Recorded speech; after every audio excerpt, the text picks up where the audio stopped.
A'udzu billahi minasyaitonir rajim. Bismillahirrahmanirrahim. Assalamualaikum warahmatullahi wabarakatuh.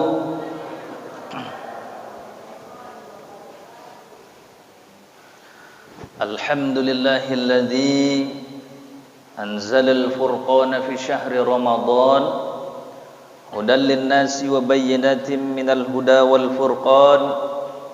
Faman syahida minkum asy-syahra falyasum. Asyhadu an la ilaha illallah wahdahu la syarika lah. Wa asyhadu anna sayyidana wa nabiyyana Muhammad ibn Abdillah. Wassalatu wassalamu ala Rasulillah wa ala alihi wa sahbihi wa mawalah. Qala Allah Ta'ala fi kitabihil karim. A'udzu billahi minasy syaithanir rajim. Bismillahirrahmanirrahim. Ya ayyuhalladzina amanu kutiba 'alaikumus syiyam kama kutiba 'alal ladzina min qablikum la'allakum tattaqun. Qala Rasulullah sallallahu alaihi wasallam, man shoma ramadhana imanan wa ihtisaban ghufira lahu ma taqaddama min dhanbihi. Atau kama qala Rasulullah sallallahu alaihi wasallam, man qama ramadhana imanan wa ihtisaban ghufira lahu ma taqaddama min dhanbihi. Shadaqallahul azim wa sadaqa rasul nabiyyun karim wa nahnu ala dzalika minasyahidin wa syakirin. Yang saya hormati pengurus masjid beserta jajarannya, dan yang saya hormati tokoh masyarakat, alim ulama, cerdik pandai, dan yang saya hormati bapak-bapak, ibu-ibu, hadirin hadirat yang hadir pada kesempatan malam hari ini. Mudah-mudahan kita termasuk orang yang senantiasa memperoleh rahmat, keberkahan dan maghfirah, ampunan dari Allah Subhanahu wa taala, karena kita duduk di majelis ta'lim yang mulia ini. Amin ya rabbal alamin.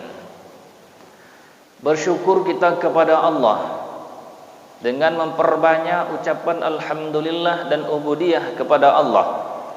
Karena syukur yang sebenar-benarnya syukur adalah dia adalah senantiasa melahirkan amaliyah-amaliyah, ubudiyah-ubudiyah, ibadah semakin banyak kepada Allah Subhanahu wa taala, dan itulah hakikat syukur. Jadi ketika Rasulullah salat tahajud malam, berkata istrinya Aisyah, "Ya Rasulullah, engkau sudah dijamin masuk surga, dosamu sudah diampuni, tapi engkau beribadah sampai begini." Apa kata Rasulullah? "Aku ingin menjadi hamba yang pandai bersyukur." Aku ingin jadi hamba yang pandai bersyukur. Abdan syakur, hamba yang pandai bersyukur. Maka dengan mengucapkan setidak-tidaknya alhamdulillahi rabbil alamin, dengan memperbanyak ucapan alhamdulillah, insyaallah nikmat Allah sebagaimana janji Allah, la in syakartum lazidanakum wa la in kafartum inazabil syadid. Siapa bersyukur kepadaku, Allah tambah. Siapa kufur nikmat, ingkar nikmat, Allah akan berikan azab. Azab Allah sangat pedih. Maka alhamdulillah.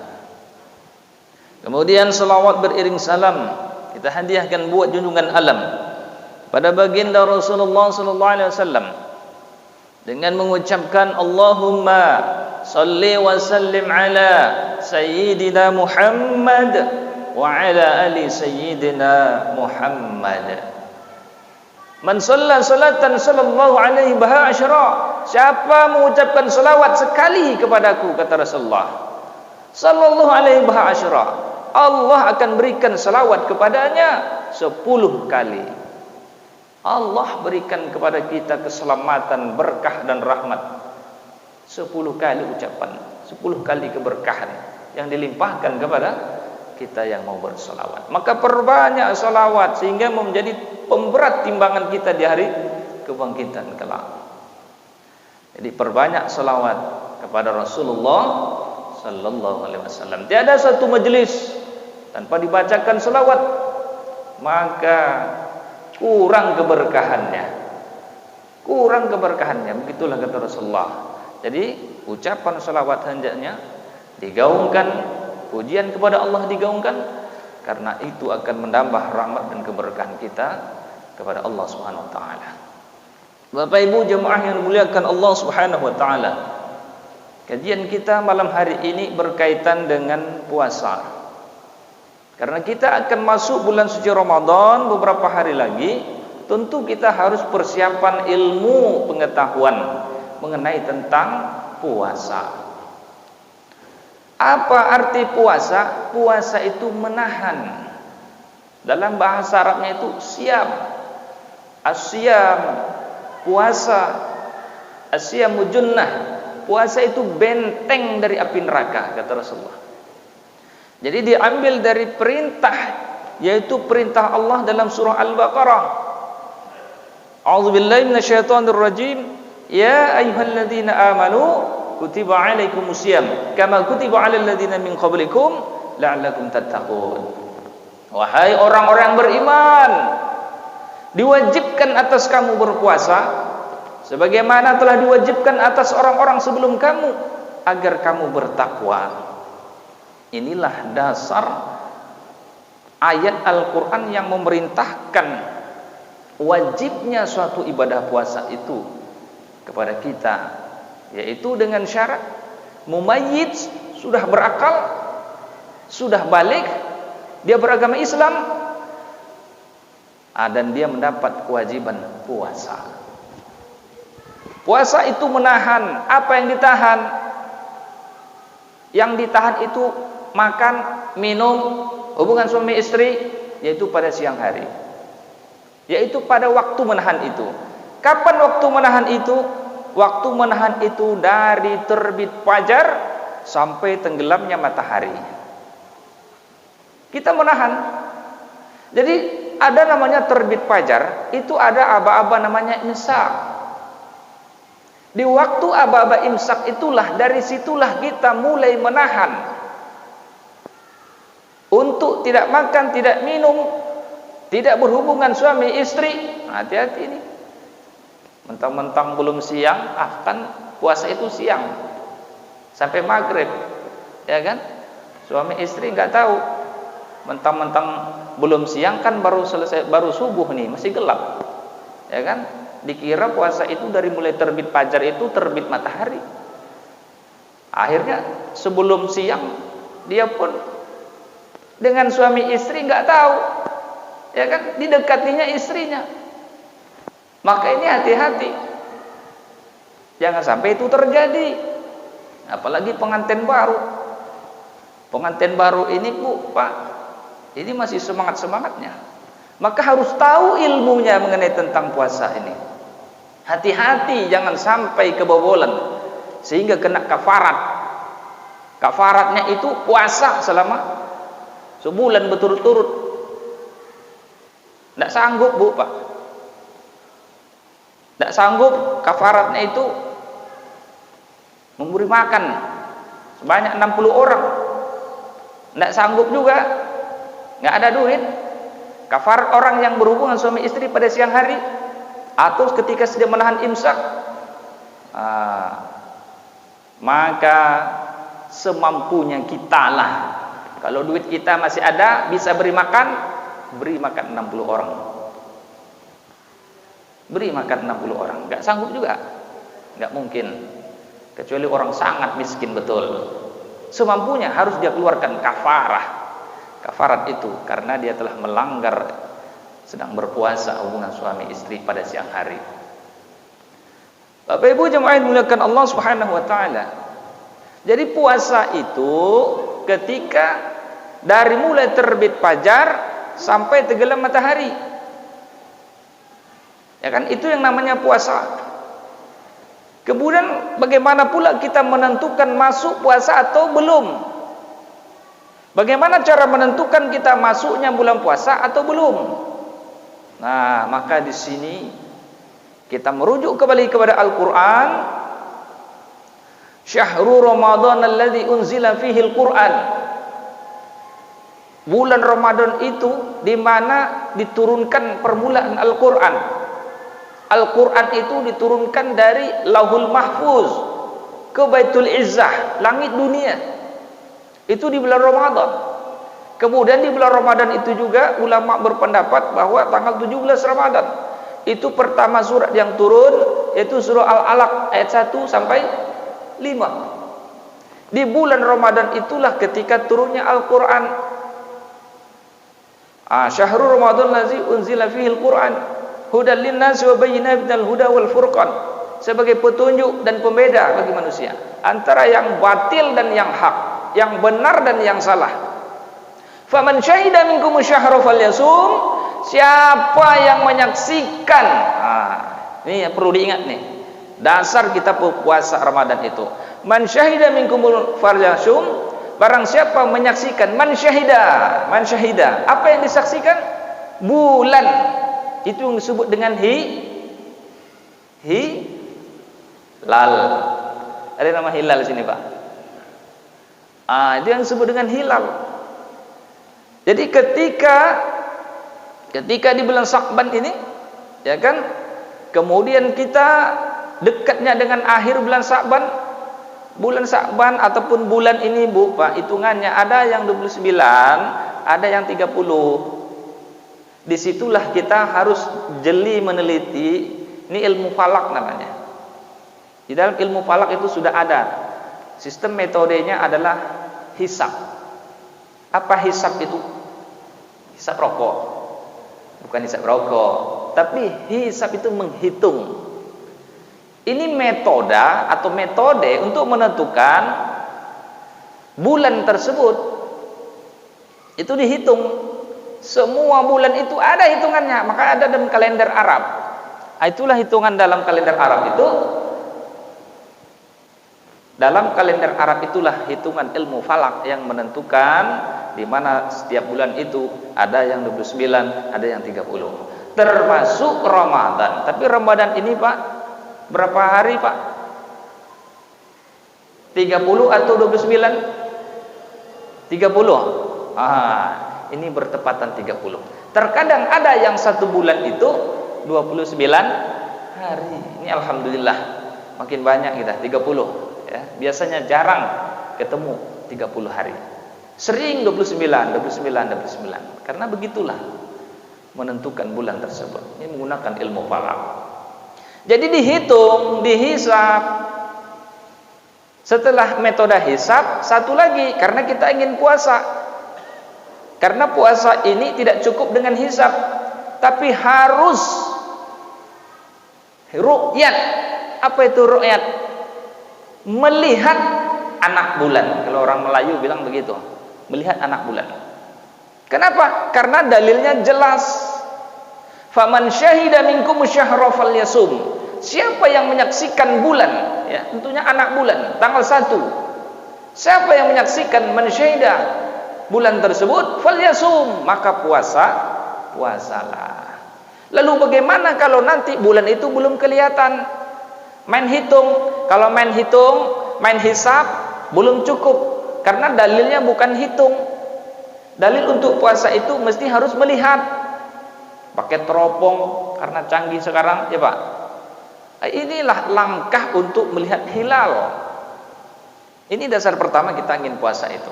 Lalu bagaimana Sya'ban ini? Ketika di ujung penghujung Sya'ban ingin melihat tanggal 1 bulan, tapi mendung yang terjadi, mendung gelap, dan tidak bisa dilihat hilal. Tidak bisa dilihat hilal untuk besoknya kita puasa itu. Tidak bisa dilihat. Maka dalam kitab Al-Ahkam, kitab Bulughul Maram itu disebutkan, Rasulullah menyampaikan ketika kamu belum melihat hilal, belum menyaksikan hilal, ya kan, di penghujung Sya'ban tersebut, maka ketika Sya'ban itu terhitung masih 29 hari, belum genap sampai 30 hari, maka ditundalah puasa Ramadannya. Kenapa? Belum bisa dilihat hilal. Bulan belum kelihatan. Dan Sa'ban di penghujung masih 29.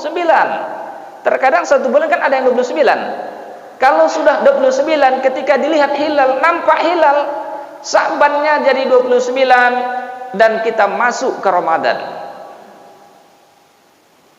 Ini pekerjaannya orang yang meneliti tentang ilmu falak.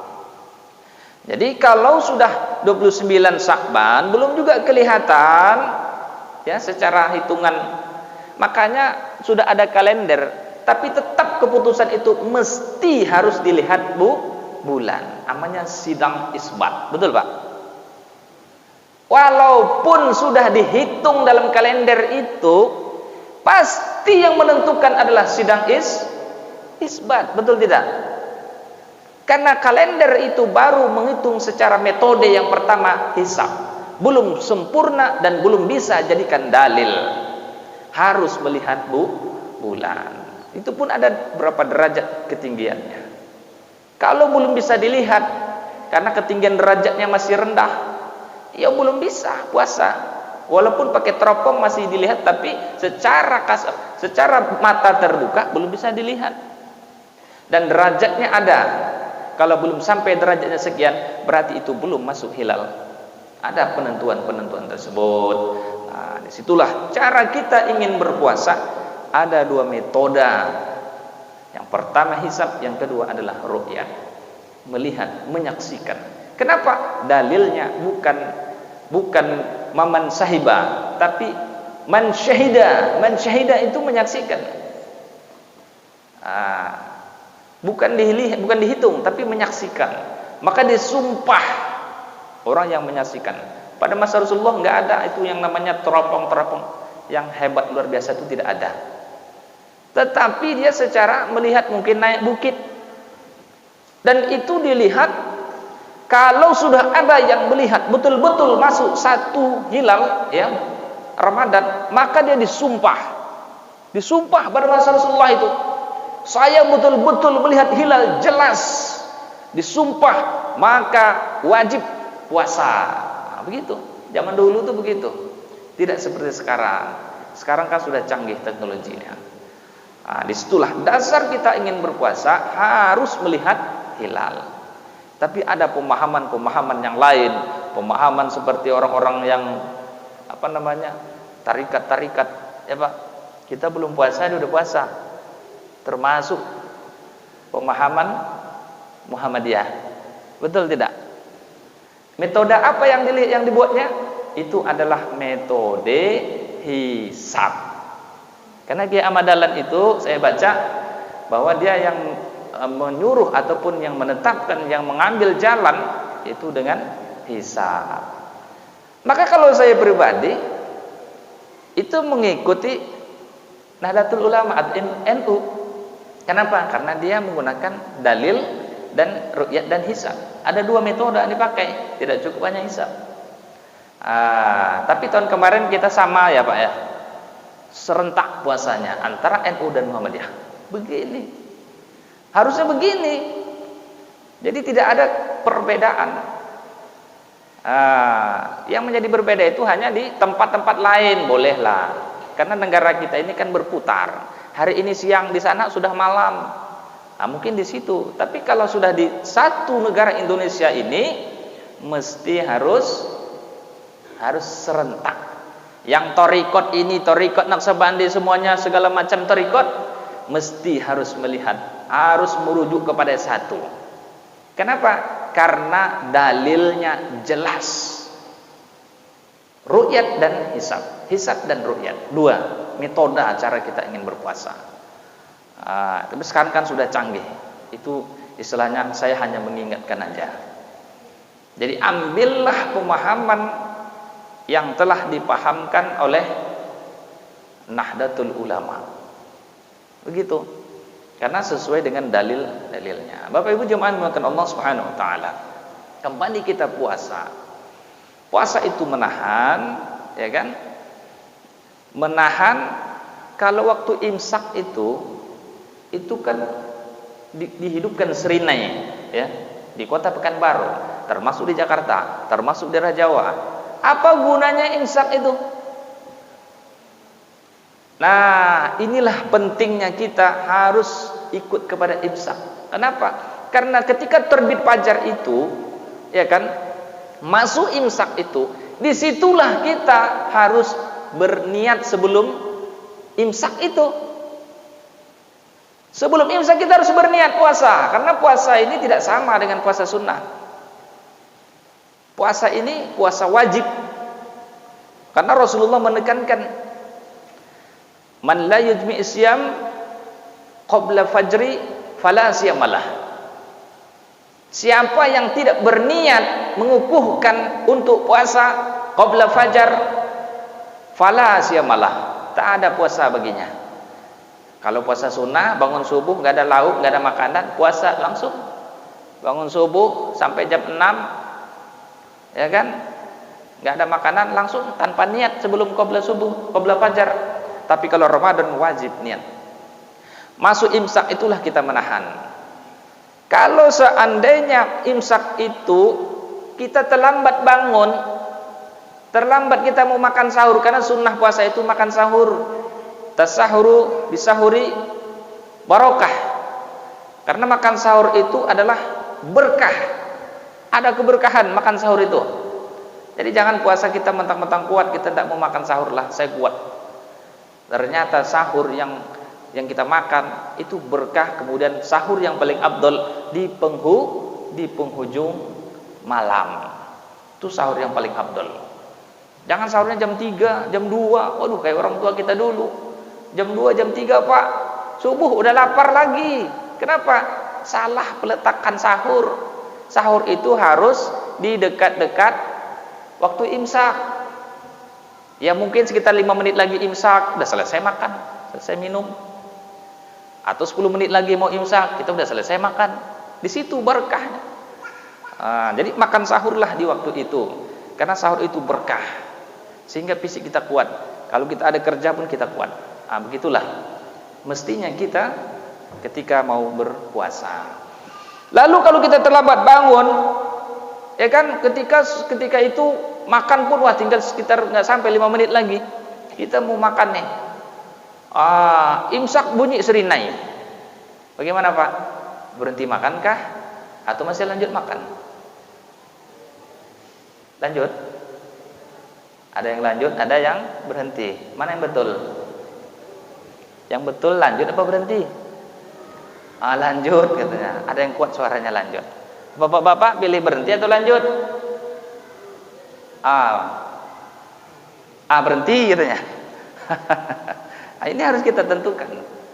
Kalau masih batas imsak bunyi ataupun bunyi serinai dan kita sedang makan, maka di situ kita masih boleh untuk menyelesaikan makan. Karena di situ waktu batas fajar, kita kan persiapan kita untuk menahan. Tapi kalau sudah azan subuh, di situ ada sekitar 7 menit kurang lebih sampai waktu azan subuh. Waktu imsak itu. Masuk azan subuh, jangan coba-coba kita makan atau minum, Pak. Kenapa? Karena sudah lewat batas fajar itu, sudah masuk waktu fajar. Waktu azan subuh itu sudah nggak boleh makan. Tapi masih ada juga yang berpendapat, ini pendapat ini saya bilang ini keliru. Kenapa? Azan subuh dia masih boleh makan, tabuh pun boleh katanya. Mak, ini pemahaman dari mana nih? Tak boleh. Kalau udah azan subuh itu, ya kan, berhenti. Pas lagi makan-makan, Allahu Akbar. Alah selesai kumur-kumur dah. Begitu. Jangan dihantam terus. Aduh lapar bro. Tambul lecek leh. Jangan. Bahaya, ini ibadah wajib, hati-hati, tak boleh sembarangan.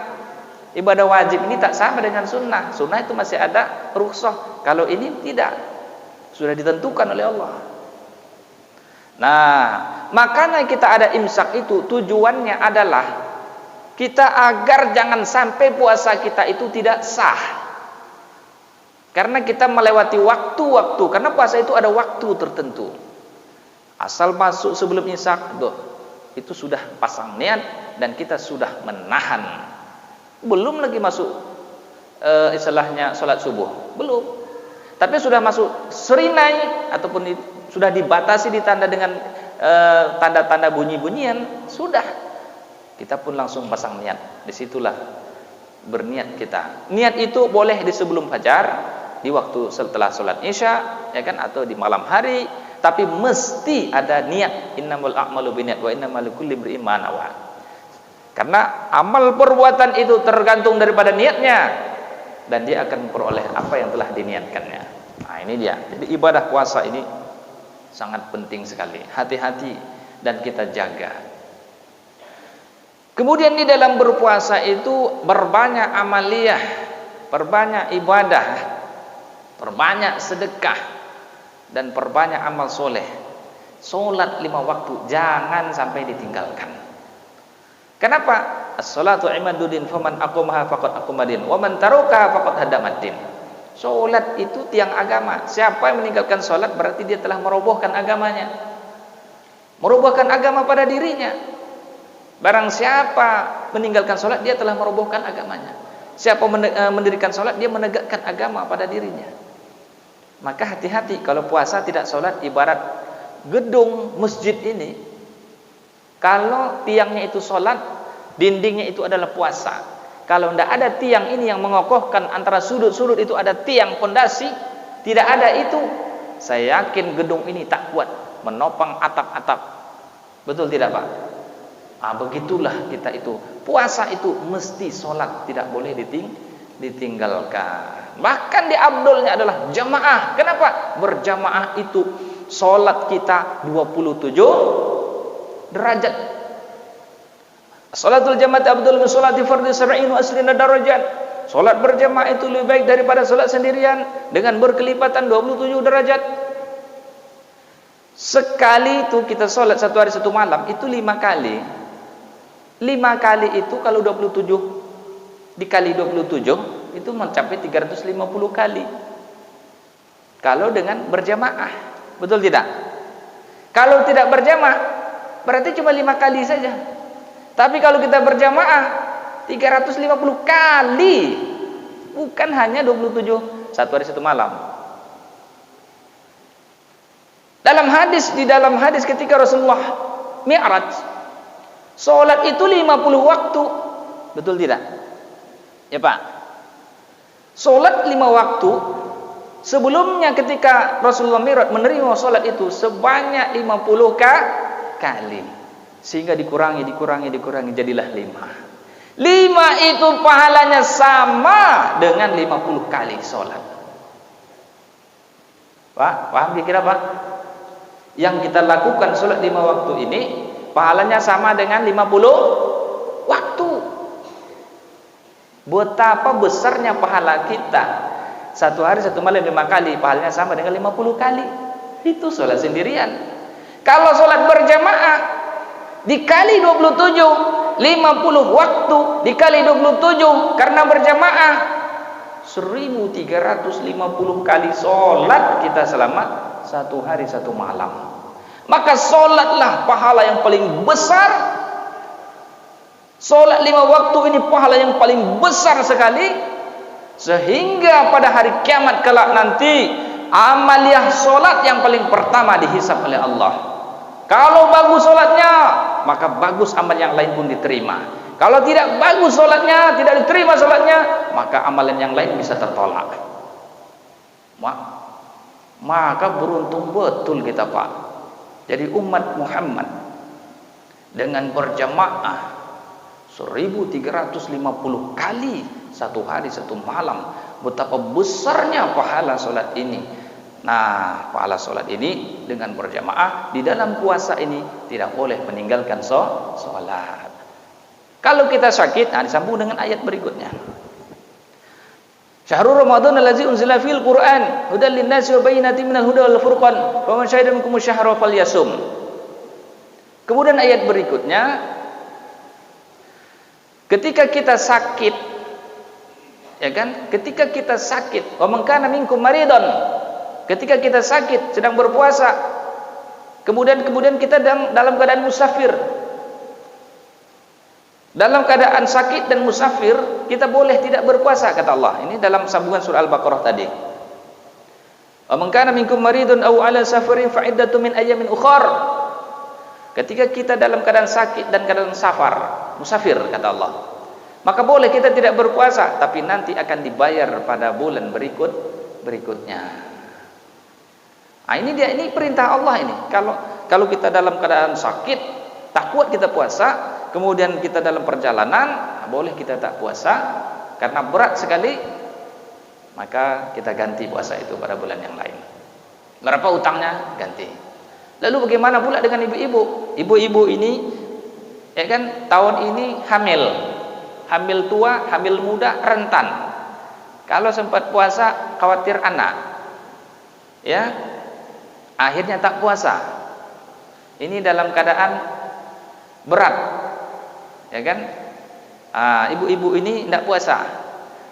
Maka kalau dia merasa berat, khawatir kandungannya sangat berefek, maka dia boleh tidak berpuasa.